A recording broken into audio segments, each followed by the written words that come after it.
tranquility of this country, and a lot of that domestic tranquility is people with disabilities, including many of our soldiers.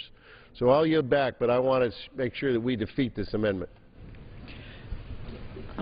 For what purpose does the gentleman from Arizona seek recognition? Madam Chairman, I move to strike the last word. The gentleman's recognized for 5 minutes. Madam Chairman, this is one of those moments that you have here in Congress where I swear we're almost like talking about completely different things and the reality that I live in. I'm blessed to represent Scottsdale, Arizona, one of the resort centers of the country. Come visit us. It's a wonderful place. And about a month and a half ago, I went and visited one of the resorts right down the street from where I grew up. They have 7 pools when you count the jacuzzis. And I'm walking through the resort with the manager, who I've known since high school. And he is just looking at me with these huge eyes saying, have they lost their minds? First point, he points out to me, they've had a portable lift for a decade, and no one's ever asked for it. Second point he made, and he was emphatic on this, 20 years ago, because of their tort liability, their insurance on their pools, they got rid of all their diving boards. And now we're going to demand that they build fixed structures up against a jacuzzi? I can't wait to see who's going to be standing there monitoring the beer drinking and not climbing on top of those and leaping into the jacuzzi using it as a swimming pool diving board. Anyone familiar with the concept of attractive nuisance? Are we also going to, at least those who oppose this amendment, are you going to also step up and say, well, we're going to provide you tort liability when someone jumps off and ends up in horrible shape? Because 20 years ago, we made a point to remove these types of hazards from the sides of pools and jacuzzis. But the third thing, he was just livid on the point saying, I have 7 pools in my resort. We're barely making it today, and you're telling me I am going to grind through my concrete, grind through my cool decking, grind through my patios to put power stations, build fixed lifts near every pool and jacuzzi when no one's even asked for the portable one for 10 years. What's wonderful about the amendment, if you actually read it and move away from some of the rhetoric, is it makes it very clear this is about building permanent structures next to those pools and lifts, or pools and jacuzzis. If they're going to mandate a portable with the other caveats, okay, fine. Live with that. We already have lots of experience with that. And that way you avoid the new, what is the proper legal term? Attractive nuisance, sorry, not being burdened with a law school education, but the attractive nuisance near every pool, not the cost, not the tearing up, not the everything else that goes along with this. At some point, our love and respect and wanting to help our brothers and sisters, particularly those that have mobility issues, we're there for them. We love them. We want to help. But we also have to have some bit of being rational. You know, let's actually step up, deal with this rationally, because I fear that law of unintended consequences is going to be some of my resorts are going to close down those jacuzzis, close down those pools for access from anyone, when there was a pragmatic solution, which is embracing the portable lifts that from every call I've made up and down through Scottsdale, and if you've been there, you know we have resorts everywhere. I've not had a single manager of a resort call me back and say, yes, we even use our portable one. Absolutely. Called any of the paralyzed veterans or blind veterans associated? Did you just call the hotel owners? To yield back or take back my time. Yeah, we actually had a whole meeting in my office with them and actually had the whole discussion about both the attractive hazard of what happens when, you know, because of this, we create the next paralyzed American. And they looked at me with their eyes and said, you know, we hadn't thought about that. And we actually, a portable, as long as that resort has that portable one, we get our need taken care of. There is that pragmatic reality, well, the gentleman hopefully will there. continue to yield. So you're saying that the groups that have identified as being for these regulations, you convinced them to the contrary? No, we sat down, had a wonderful conversation. I believe they left understanding how impractical what was happening here, also how there is a much more pragmatic, much more cost-effective, and much safer solution for the community. Well, I thank the gentleman for yielding. The last I heard, the paralyzed veterans were for these regulations. I met with actual people from Scottsdale with mobility issues. So I actually met with real constituents that are real people, not some organization. I thank the gentleman for yielding. Thank you. And Madam Chairwoman, I yield back. Thank The you. gentleman's time has expired. For what purpose does the gentleman from New Jersey seek recognition? Madam Chair, I move to strike the requisite number of words. The gentleman's recognized for 5 minutes. I want to join my colleagues in speaking in favor of enforcement of Americans with Disabilities Act regulations, particularly my colleague Steny Hoyer from Maryland, one of the authors of the ADA.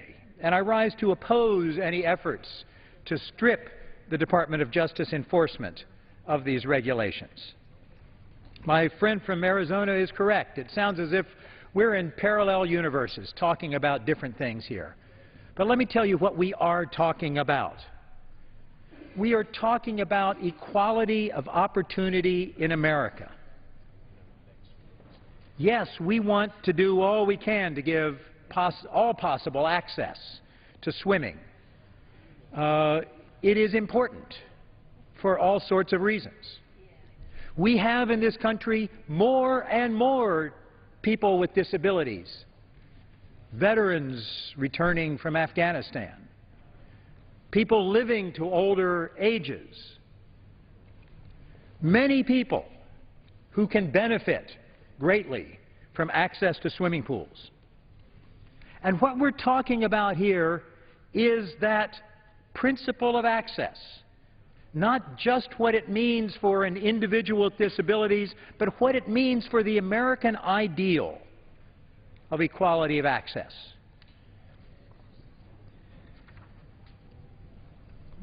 The regulation and the law itself talk about a standard of readily achievable steps. Readily achievable.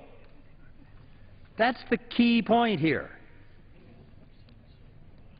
Fixed lifts in a swimming pool, for example, are required only where installation is easy and expensive. The readily achievable standard has been the governing legal principle for increasing access to facilities since the ADA's passage 22 years ago. These particular regulations have gone through extensive review to be consistent with that standard of readily achievable. For an existing pool, it means removing barriers that to the extent that it is readily achievable to do so. Now, some businesses complain that, actually, let me continue on that point. You know, a small family-owned hotel, for example, does not have to take the same steps as a large commercial hotel. And some businesses complain that, well, hardly anyone has ever used the access accommodations they've made. That's like saying, well, the Public Accommodations Civil Rights Act needn't apply because an African American or a Muslim hardly ever comes to this restaurant. No, we're talking about civil rights here, the American ideal of equal access for all.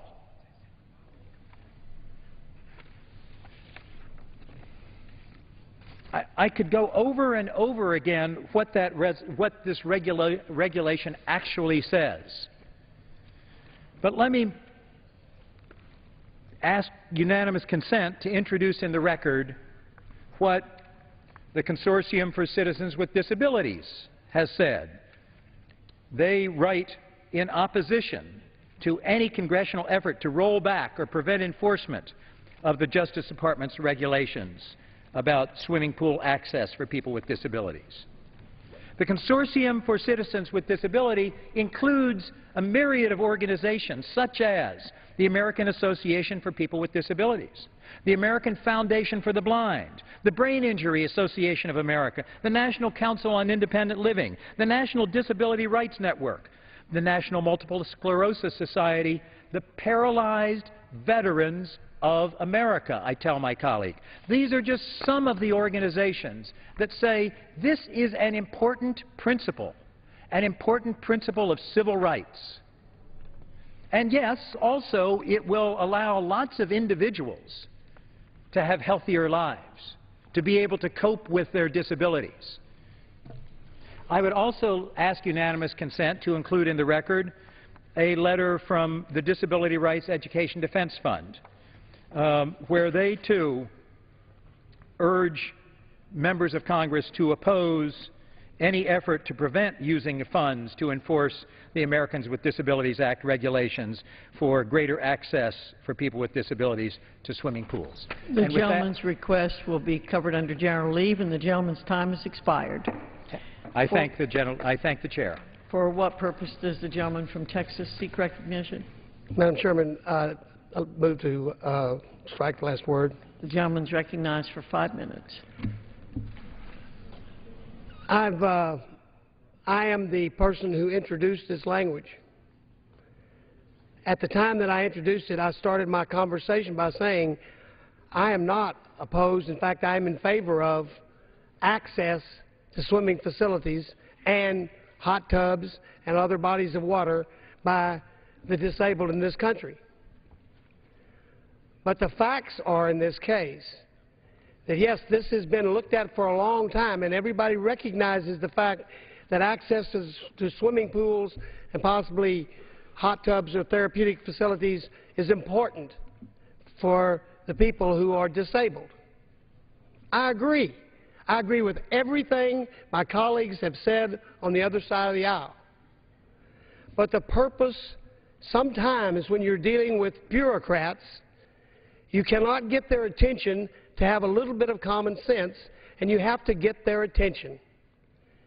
And the purpose behind this is to get the Justice Department to back off until they can listen to some common sense. My colleagues on this side of the aisle have tried to point out that what the Justice Department has said and has not been willing to clarify otherwise is regardless of what the regulation which was passed originally says, their ruling in January of this year was that it would be a fixed facility.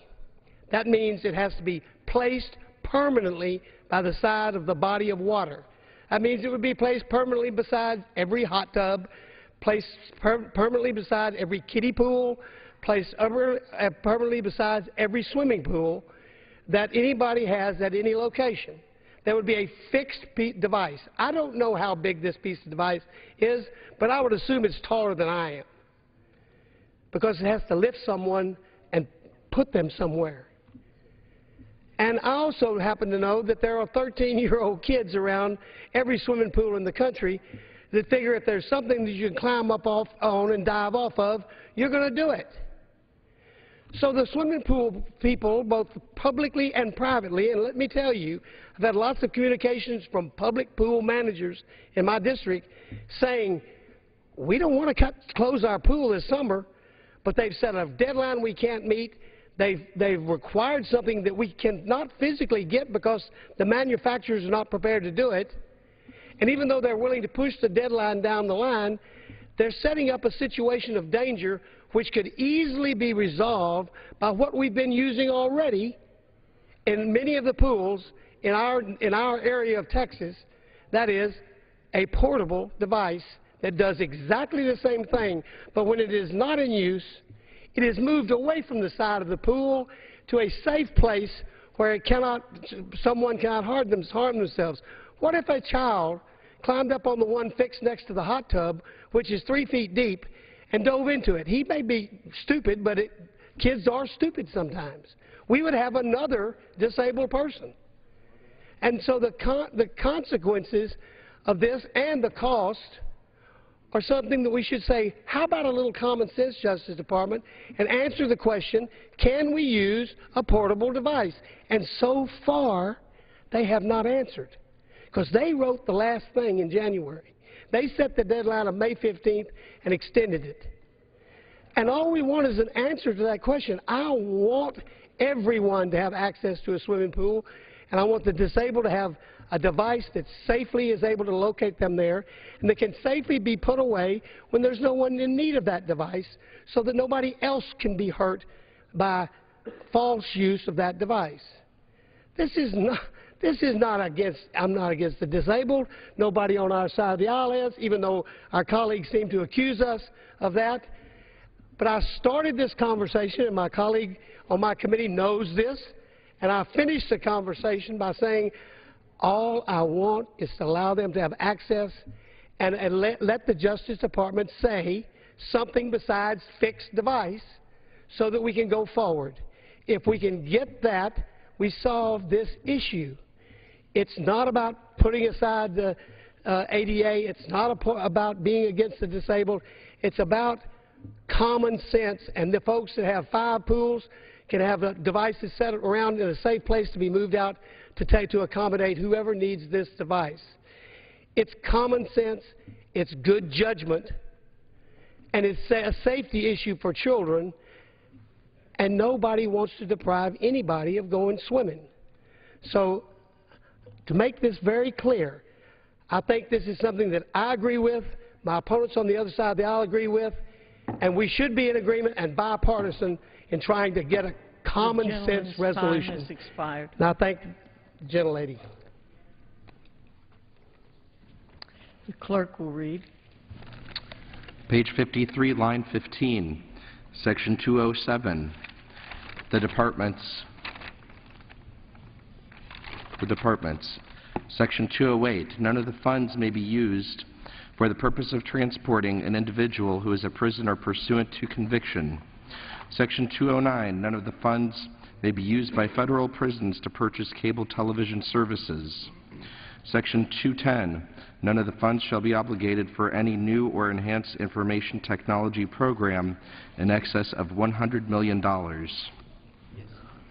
Section 211, the notification thresholds shall apply to deviations from the amounts designated for specific activities. Section 212, none of the funds may be used to plan for a public-private competition under the Office of Management and Budget Circular A-76 for work performed by employees of the Bureau of Prisons. For what purpose does the gentleman from Michigan seek recognition? Madam Chair, I have an amendment to that. The clerk will report the amendment. Amendment offered by Mr. Huizenga of Michigan. Strike Section 212. The gentleman from Michigan is recognized for 5 minutes. Thank you, Madam Chair. I appreciate that, and I rise today in support of my amendment to strike Section 212 of this bill, H.R. 5326. Madam Chair, Congress should be taking steps to encourage the creation of more private sector jobs, not growing government. Legislative provisions that prohibit, impede, interfere, obstruct, encumber, or delay contracting out of some of these opportunities, or even require insourcing and require these things to be done, are counterproductive to reducing the deficit, limiting the size of government, and creating private sector jobs. Madam Chair, I was one of the founding members of what has been dubbed the Yellow Pages Caucus, a group of people that came to Washington and said, hey, if the private sector can go out and do this, maybe we need to think about whether the government should be doing it and taking those opportunities away from those people who are advertising in the Yellow Pages or in the modern equivalent on those Google searches that might be on people's iPads. Well, not only do federal agencies duplicate oftentimes private business, but many engage in unfair government competition with the private sector. This amendment would allow A-76 competition within the Bureau of Prisons for the performance of commercial activities within the organization. By allowing the private sector to compete for these services, it forces the Bureau of Prisons to take a hard look at the things that it's currently doing and find savings for us, hardworking taxpayers. It's only common sense that these A-76 provisions force government to be more efficient. Now, what is an A-76? An A-76 is a circular or a letter that is produced by the Office of Management and Budget. And in this, it says that whenever possible and to achieve greater efficiency and productivity, the federal government should conduct competition between public agencies and the private sector to determine who should perform the work. We're going out and saying, hey, where does it make sense to go do this? Who can go and do this cheaper and deliver a better product? It requires these executive agencies to annually prepare lists of activities considered both commercial and inherently governmental.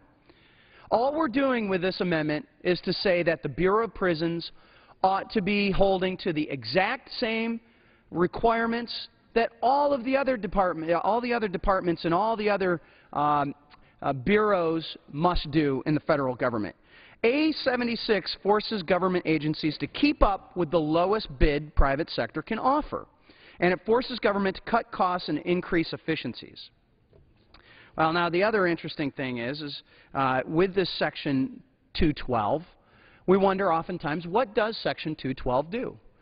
Section 212 exempts the Bureau of Prisons from doing this activity. This makes no sense to me, Madam Chair. This makes no sense to me that we would take an organization like the Bureau of Prisons and say, don't worry about it, folks. We trust you. We think you're doing this as efficiently as possible. Well, Madam Chair, I believe in that old idiom that Ronald Reagan came up with, trust but verify. I would like to see the Bureau of Prisons do that exact thing. I think they ought to go out and demonstrate that they can, in fact, and should, in fact, be doing these positions these activities that they are. It's estimated, this is from the Office of Management and Budget, from July 2003, page 2 of a report that they have, Competitive Sourcing, Conducting Public-Private Competition in a Reasonable and Responsible Manner is the title of that. They estimate that this act of competition alone generates cost savings from 10 to 40% on average. So what we're really talking about is that we cannot even ask about or study how we can save the hardworking taxpayers of America these monies in the Bureau of Prisons.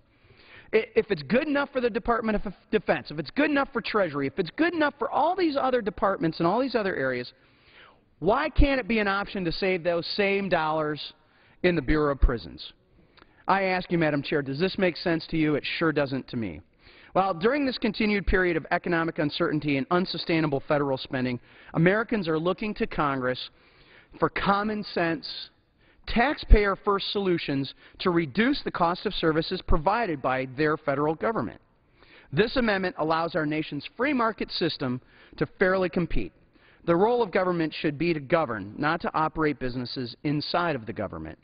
And with that, Madam Chair, I ask for my colleagues to support my amendment to Section 212. And with that, I yield back the balance of my time. The gentleman's time has expired.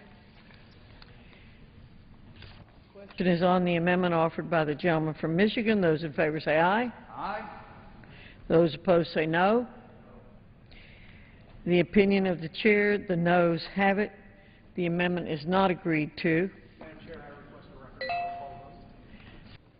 Pursuant to Clause 6 of Rule 18, further proceedings on the amendment offered by the gentleman from Michigan will be postponed. The clerk will read. Page 55, line 17, Section 213.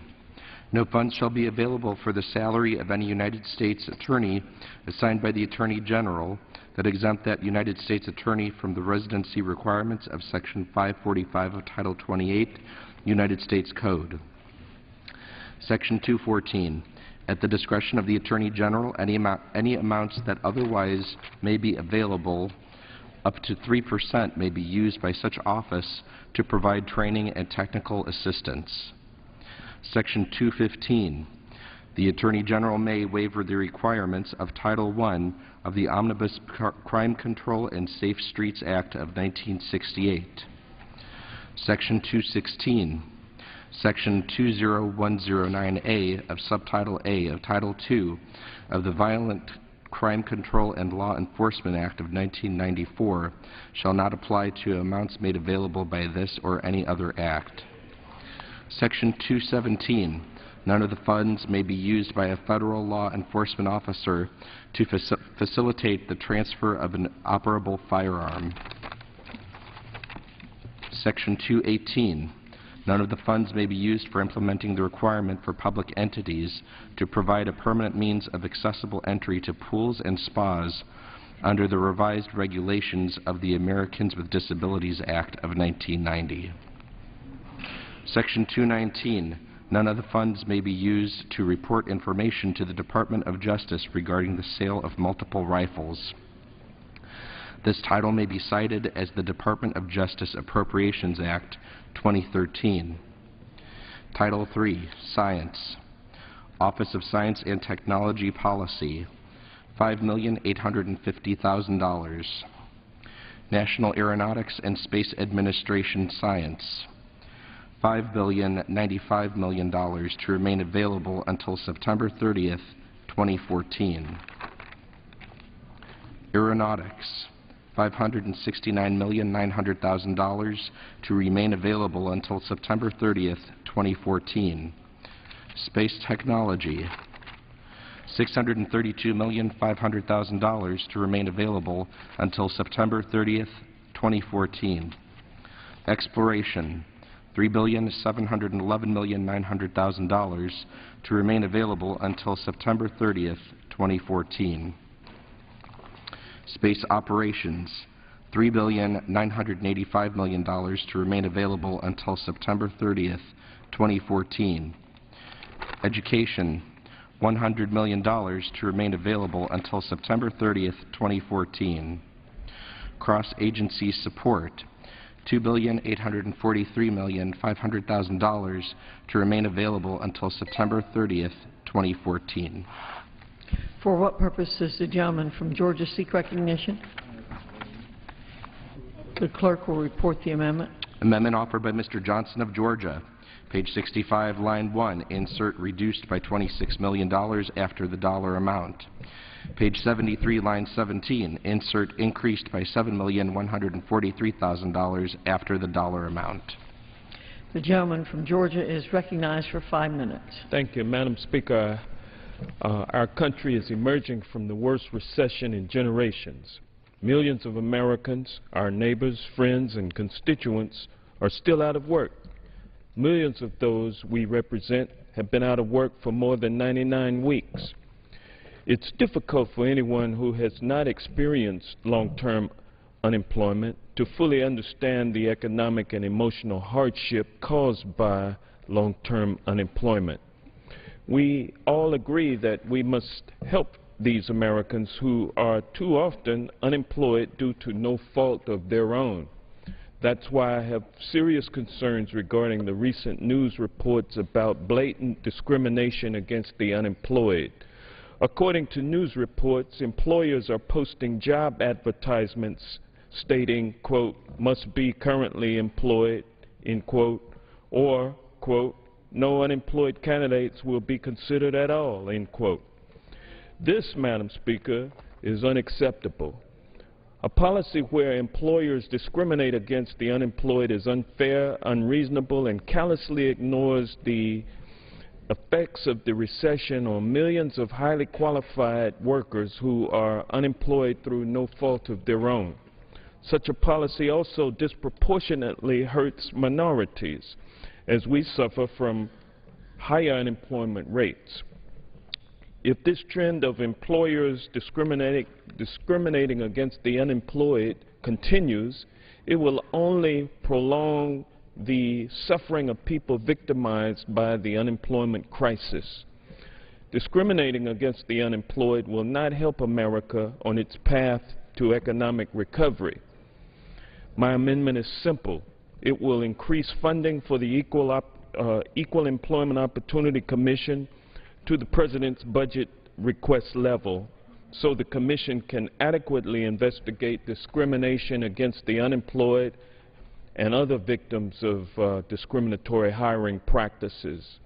My amendment is supported by the National Employment Law Project, the Leadership Conference on Civil Rights, the American Federation of Government Employees, the Asian American Justice Center, the American Association of University Women, the National Employment Lawyers Association, and the NAACP Legal Defense and Educational Fund.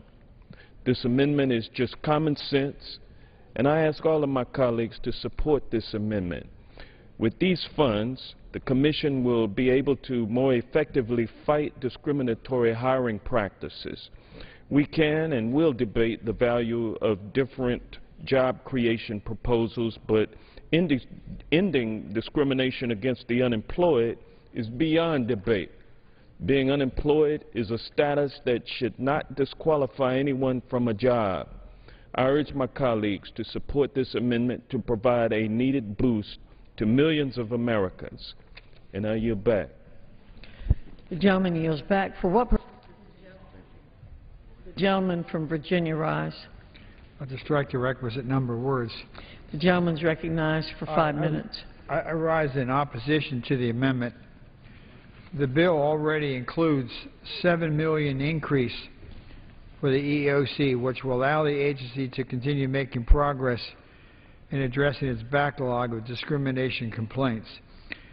And in the context of a reduced total allocation, in which many agencies and accounts in this bill have been level funded or even cut, that $7 million increase is a substantial show of support. And lastly, and I'm not going to go into detail, this again cuts NASA by $26 million. NASA has been gradually being cut down, and in addition to where it takes it from, I would ask for a no vote on the amendment and yield back to balance my time. The gentleman yields back. For what purpose does the gentlewoman from Connecticut rise? Madam Speaker, I move to strike the last word, and I rise in support of the amendment being offered by... The gentlewoman is recognized for 5 minutes. I thank the Speaker. I rise in support of the amendment being offered by my colleague from Georgia, Mr. Johnson. I rise in support of this amendment to restore funding for the Equal Employment Opportunity Commission to the President's budget request level. We all know that while we have had 26 straight months of private sector job growth, we are still facing a very tough economy right now. The unemployment rate is still unacceptably high at over 8%, and more than 5 million Americans have been out of work for more than 6 months. But now the deck is stacked even further against them. Companies across the country have begun to require current employment to be considered for available positions. And these discriminatory practices are eliminating employment opportunities. Very simply stated, what has happened here is if you are unemployed, what you are being told is you need not apply for the job, for a job. It is really incredulous to think about in this economy today, people looking for a job want to work, and they are being told that since you don't have a job, we're not going to give you an opportunity to apply for a job. No one is saying give the person the job, but at least level a playing field and let someone apply for the job because they are unemployed and if they are unemployed. A National Employment Law Project survey of 4 of the top search websites, CareerBuilder.com, Indeed.com, Monster.com, and Craigslist.com found over 150 job advertisements that specified applicants must be currently employed, and that no one who is unemployed will be considered. My God, when did we deny opportunity for people to make their way in the United States of America? It is unjust. It's unfair for employers to discriminate against those looking for work like this, and that's why we need to really fully fund an Equal Employment Opportunity Commission. All Americans, All Americans, regardless of their employment status, should have the same opportunities for employment. And that is why we need to make sure that the Equal Employment Opportunity Commission has the necessary funding to investigate and to fight discrimination against the unemployed. I urge my colleagues, join us in standing up for the millions of qualified Americans who want to work again, but who are being denied that opportunity, being denied the opportunity to find a good job and the chance to find that good job. I urge my colleagues to support this amendment and yield back. The gentlewoman yields back. The question is on the amendment offered by the gentleman from Georgia. Those in favor say aye. Those opposed say no. In the opinion of the chair, the ayes have it. Madam the amendment Speaker. is agreed to. I ask for the recorded vote. Gentleman Yeas. from Virginia is recognized. I ask for a recorded vote. Yeas or nays? The gentleman, pursuant to Clause 6 of Rule 18, further proceedings on the amendment offered by the gentleman from Georgia will be postponed. Clerk will read. Page 65, line 3, Construction and Environmental Compliance and Restoration, $598 million to remain available until September 30th, 2018. Office of Inspector General, $38 million, of which $500,000 shall remain available until September 30th, 2014. Administrative Provisions, funds for announced prizes shall remain available until the prize is claimed or offer is withdrawn. Not to exceed 5% of any appropriation for the National Aeronautics and Space Administration may be transferred between such appropriations, but no such appropriation shall be increased by more than 10%.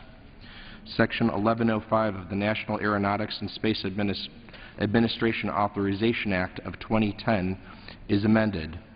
The National Aeronautics and Space Administration shall submit a spending plan to the committees and the Senate within 45 days after the enactment of this Act. Section 30102C of Title 51, United States Code is amended. National Science Foundation research and related activities, $5,942,693,000 to remain available until September 30th, 2014. For what purpose does the gentleman from Arizona rise? I have an amendment at the desk. The clerk will report the amendment. Amendment offered by Mr. Flake of Arizona. Page 68, line 14. After the dollar amount, insert reduced by $1,089,453,000. Page 69, line 8. After the dollar amount, insert reduced by $29,320,000. Page 69, line 19. After the dollar amount, insert reduced by $109 million. I ask unanimous consent to dispose of the reading. The clerk will suspend. Without objection, so ordered. The gentleman from Arizona is recognized for 5 minutes. Thank you, Madam Chair. This amendment would return National Science Foundation funding to its pre-stimulus level, and it would save the taxpayers about $1.2 billion. Just before voting against the stimulus bill a while ago, I stood in this same chamber and stated what I thought was pretty obvious at that time, that the only thing that this stimulus bill would stimulate is more spending later. And I think we have found that to be the case. I leave it to the NSF, an agency that doles out billions of dollars testing theories, to prove me right on this. In the 4 years leading up to the stimulus bill, funding for the NSF averaged more than $5.7 billion. That's not exactly a drop in the bucket, even by Washington standards. By comparison, in the 4 years since the stimulus bill passed, NSF average spending has climbed 31% to a staggering $7.6 billion. For whatever reason, rather than draw down from this inflated level, Congress appears content to maintain it. The bill before us today funds the NSF at $7.3 billion for fiscal year 2013. That's $300 million more than last year. While I acknowledge that the NSF does some noble work, it also has drawn its fair share of criticism. Notably, there was a recent investigation by our colleague in the Senate, Senator Tom Coburn. He identified $3 billion in mismanagement by the agency. The report uncovered a lot of highly questionable research projects that would be laughable if the taxpayers weren't paying the tab. Just a few of them here. $755,000 to find out how rumors start. Again, $755,000 to find out how rumors start. $315,000 to answer if playing Farmville on Facebook helps people make friends. And then there was the infamous $559,000 for a project to have shrimp run on a treadmill. To me, that hardly sounds like justification to give the NSF more money. Rather, Congress ought to make the necessary common sense cuts to programs like the NSF that have been far too long bloated from the stimulus legislation. This amendment would employ a reasonable approach to do that. It would simply reduce NSF funding to the highest pre-stimulus level of $6 billion. This would save the taxpayers, again, more than $1 billion. I think we have to remember that this discretionary budget that we are dealing with this year will do 12 appropriation bills for somewhere just over $1 trillion. Our deficit is more than that, meaning that everything we consider in our process this year, the appropriations process, is money we are borrowing from our kids and our grandkids. When that is the case, I think that we need to be a little more prudent about the programs that we increase funding for. I don't think there's a justification to increase funding for the National Science Foundation this year. And when you look back to 2008, which is where this would bring us back to if this amendment passes, as I've said before, that wasn't a year where Grapes of Wrath music was exactly playing in the background. That was a year that we spent a lot of money, but we're spending more now, even given the current deficit that we're running and the current debt that we've piled up. So I would urge support for the passage of this amendment and reserve the balance of my time. The gentleman cannot reserve the balance of his time. The gentleman yields back. For what purpose does the gentleman from Pennsylvania rise? I rise to strike the last word. Gentleman's recognized for 5 minutes.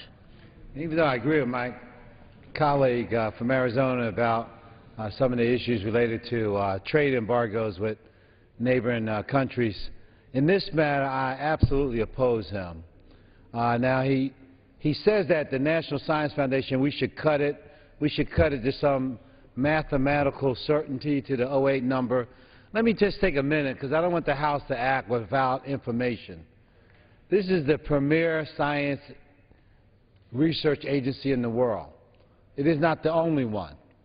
We are not shadowboxing with ourselves. We have a country of 309 million people. Singapore, which is a country of 4.8, less than 5 million people, probably less people in the Phoenix area alone, invests some $7 billion in the National Science Foundation. They're stealing talent from us today, hired away some of our top cancer researchers and other scientists, right? We have China, a much larger country. It's built over the last 5 years 100 science-only universities. The nation that leads in innovation and science will lead the world economically and militarily. The notion that we can unilaterally retreat in terms of investment and the development of future generation of scientists. Now, the gentleman and I agreed in committee that when we have non-native-born students here who are foreigners, but who are in school here who get terminal degrees, we should invite them to stay. If we follow through with his cuts at the National Science Foundation, what we're saying to American-born students is if you're pursuing terminal degrees in the hard sciences, that somehow we're going to cut the legs from up under you. I think this works at cross purposes. The idea that we would retreat in any respect in terms of scientific research should be rejected by this House if what we're trying to do is to ensure America's global leadership. Now, if this is a math exercise, we should just zero out the National Science Foundation. If we're just trying to save money, then we'll just zero it out. If we're trying to lead the world as we have in science, then we have to make these investments. We should even do more. I thank the chairman for where he set the bar at, and I hope that the House, on a bipartisan basis, rejects this notion that we should cede to our economic competitors scientific superiority for our children and grandchildren and their generations that will follow. And I yield back the balance of my time. Gentleman yields back. The gentleman from Virginia is recognized. A number of words. Gentleman is recognized for 5 minutes. I rise in opposition. I want to thank the gentleman from Arizona, Mr. Flake. He's a good member and been very consistent in trying to cut. But I rise in opposition to this amendment, which would reduce NSF funding by $1.2 billion from the levels provided in the bill. This amendment challenges broad, long-standing bipartisan agreement on the needs to prioritize federal investments in basic research, math and science and physics and chemistry and biology, in order that America can be number one. This agreement is based on strong and unambiguous link between investments in research and development and growth in employment and productivity and GDP. This link has been documented repeatedly by expert researchers, economists, and analysts working in administrations and congressional majorities in both parties, as well as private and nonprofit entities. The link is also well known and understood internationally, where major foreign competitors, including the European Union, China, and South Korea, are investing strongly, are investing much higher, at a much higher level than we are, in research in the hopes of producing or attracting high-value economic activity. We have already lost a good deal of competitive advantage that we previously held over those countries. And if we fail to keep pace with them in research and development, our situation will only worsen. Unfortunately, this amendment would contribute to precisely that scenario by not only eliminating any potential growth in NSF basic research next year, but actually reducing basic research expenditures by nearly $1 billion. As a father of 5 kids, my wife and I, we have 16 grandkids. I want the 21st century to be the American century and not the Chinese century. I urge a no vote for this amendment, and yield back the balance of my time. Gentleman yields back his time. The question is on the amendment offered by the gentleman from Arizona, Mr. Flake. As many as are in favor will signify by saying aye. Those opposed will say no. Opinion of the chair, the noes have it. Gentleman from Arizona. Mr. Chairman, I would ask for a recorded vote. Pursuant to the rule, the amendment will be postponed. Okay. The clerk will read. Page 69, line 1, major research equipment and facilities construction, $196,170,000. Education and Human Resources, $875,610,000 to remain available until September 30th, 2014. Agency Operations and Award Management, $299,400,000. Office of the National Science Board, $4,440,000. Office of Inspector General, $14,200,000, of which $400,000 shall remain available until September 30th, 2014. Administrative provision, not to exceed 5% of any appropriation for the National Science Foundation may be transferred between such appropriations, but no such appropriation shall be increased by more than 15%. Title IV, Related Agencies, Commission on Civil Rights, Salaries and Expenses, $9,193,000. Equal Employment Opportunity Commission, Salaries and Expenses, $366,568,000. International Trade Commission, Salaries and Expenses, $83 million. Legal Services Corporation, payment to the Legal Services Corporation, $328 million. For what purpose does the gentleman from Georgia rise? I have an amendment at the desk. Clerk will designate the amendment. Amendment number 11, printed in the Congressional Record, offered by Mr. Westmoreland of Georgia. Gentleman from Georgia is recognized for 5 minutes on his amendment. Mr. Chairman, my amendment is to reduce funding for the Legal Services Corporation in the fiscal year 2013 CJS Appropriations Bill by $128 million, bringing its funding down to only $200 million for FY13. The $128 million would then be moved to the spending reduction account for deficit reduction. The main focus of the Legal Services Corporation, at least in the eyes of every farmer, rancher, poultry producer I have met with, is to harass those in the agriculture business. Some examples of this unwarranted harassment includes filing surprise lawsuits against farmers for problems found related to housing and transportation, payment issues related to work visas and visa applications, border crossing fees, etc., all without allowing the farmer and the migrant worker to attempt arbitration. Some of those are Legal Services Corporation representative actively soliciting clients by knowingly trespassing on farmer property or waiting for migrant workers outside of Walmart stores and other places, and informing such workers that if they sue their employer for even the most minor issue, they will receive monetary settlements.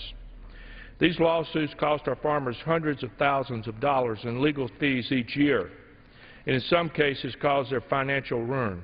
In one specific case in Georgia, who did not want to mention his name, fear of retribution, one farmer in 2008, his cost alone in legal fees was $525,000. Furthermore, federal LSC funding is redundant. According to a 2008 report, and I only use the 2008 report because there's not been a comprehensive report since 2008, the Center for Justice, Law, and Society at George Mason University, the total state, county, and local expenditures for indigent defense services that same year was almost $4.5 billion. Federal defender organizations, which also use federal funds for indigent defense services, received $849 million in federal funds for the same purpose that year. Combined with the almost $351 million in funds for the Congress appropriated to the Legal Services Corporation in 2008, the total amount dedicated to indigent defense services that year was almost $5.7 billion. The American taxpayers do not want their money wasted on an organization like this. Our agriculture community cannot afford to keep fighting the frivolous lawsuits that the Legal Services Corporation has filed, and we cannot afford to keep funding them in the current budget climate. Local legal services programs supplement the Legal Services Corporation grants with funds from a variety of government and private sources. This is not the only source of funding. Non-LSC funding sources include state and local grants, some interest on lawyers' trust account programs, federal programs such as Title 20, Social Services Block Grant, the Older Americans Act, the Violence Against Women Act, and the Community Development Block Grants, and private grants from entities such as the United Way, foundations, national, state, and local bar associations. In addition, private attorneys accept referrals to provide legal services to the poor, primarily through the Legal Services Corporation's funded of pro bono programs. The LSC does not provide legal services directly. Rather, it funds local legal services providers referred to by the LSC as grantees. Grantees may include nonprofit organizations that have as a purpose the provision of legal assistance to eligible clients, private attorneys, groups of private attorneys or law firms, state and local governments, and certain sub-state regional planning and coordination agencies. In its FY 1996 budget resolution, the House assumed a 3-year phase-out of the Legal Services Corporation, recommending appropriations of $278 million.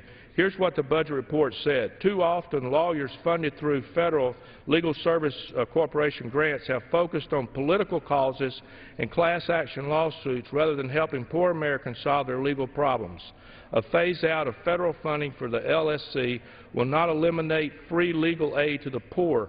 State and local governments, bar associations, and other organizations already provide substantial legal aid to the poor.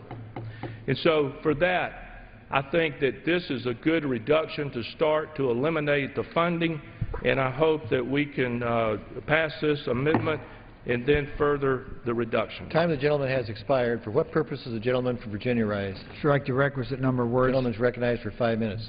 I rise in opposition to the amendment. The bill that we're considering tonight provides $328 million for legal services, which is a reduction to the FY 2006 level. Almost $100 million below FY 2010 level, and we are $74 million below the request by the administration. LSC helps many people. Last year, 2.3 million people were provided assistance in more than 300,000 family law cases, 105,000 domestic violence cases, thousands of veteran benefit cases, and 25,000 unemployment cases, and 20,000 foreclosure cases. These proposed cuts would result in 400,000 fewer people served nationwide, 160,000 fewer cases closed. This includes returning veterans seeking benefits, elderly victims of foreclosure. The elderly have been taken advantage of in so many cases, women seeking safety for themselves and for their children from domestic violence. I understand that there are some concerns about LSC-funded programs. Our committee has carried numerous restrictions on political activity by the LSC grantees, to include on lobbying, abortion litigation, class action lawsuits, and these restrictions cover both LSC funds as well as private funds. The administration proposed to eliminate several of these restrictions, but the House bill does not. The committee has conducted vigorous oversight over the LSC. In March, we heard testimony from a sheep herder who has concerns about the LSC grantee violating restrictions. We have included language directing LSC to vigorously enforce the restrictions on political activity. Wherever there's any political activity, we're going to shut it down. We are facing an extremely difficult time, and I think many poor people would be hurt. As a result of that, I would ask for a no vote on the amendment. Yield back the balance of my time. Gentleman yields back his time. For what purpose does the gentleman from Pennsylvania rise? I rise to join the chairman in opposing this amendment. Does the gentleman move to strike the last word? I move to strike the last word. The gentleman is recognized for 5 minutes. Thank you, Mr. Chairman. Under our Constitution, the idea that in a land of laws that we would deny people an opportunity to have representation as they seek redress. We have thousands of veterans who have returned home after service, who have faced foreclosures and have went to the Legal Services Corporation to seek redress to hold on to their homes. We've had women who've been faced with abuse, in need of restraining orders and other types of assistance who use legal services. In fact, 3 out of 4 of the clients for legal services are women who are seeking an opportunity through a court of law to gain their rights. And to deny them this opportunity in a situation where we already are underfunding legal services, to cut it and to zero it out in terms of federal support makes no real sense, except if you think poor people have too much access to quality legal representation, or as some would suggest, they need less in food stamps or job training or affordable housing. There seems to be some kind of notion here that poor people have it going too well for them in our country, and that what they need is some kind of opportunity to pursue liberty without any kind of assistance or a hand up. So I'm opposed to this amendment. Legal services is one of the proudest accomplishments of a Republican administration. But we come to a day where, for some reason, there seems to be some partisan approach to this matter. In truth, I think all of us should hope that people throughout the country can have access to lawyers when they are in need of them, because our system requires a legal representation in a court of law, and it's not for Democrats or Republicans, but for Americans seeking to have their case heard. So I hope that we reject this amendment, and I think the House will reject it, because even in a Republican majority House, I think there's an understanding that in our Constitution, not having access to the courts really in some ways strips away people's opportunity to truly be an American and for America to live up to its ideals. Gentleman yields back his time. I yield back. What purpose does the gentleman from New York rise? Strike the last word. Gentleman from New York is recognized for 5 minutes. I'd like to echo the comments made by the ranking member, Mr. Fattah. I remember the days when I worked very closely with Chairman Wolf, and at that time also for this subcommittee, Chairman Rogers, as their ranking member, and it was always understood that the Legal Services Corporation was a bipartisan effort. In other words, we understood the need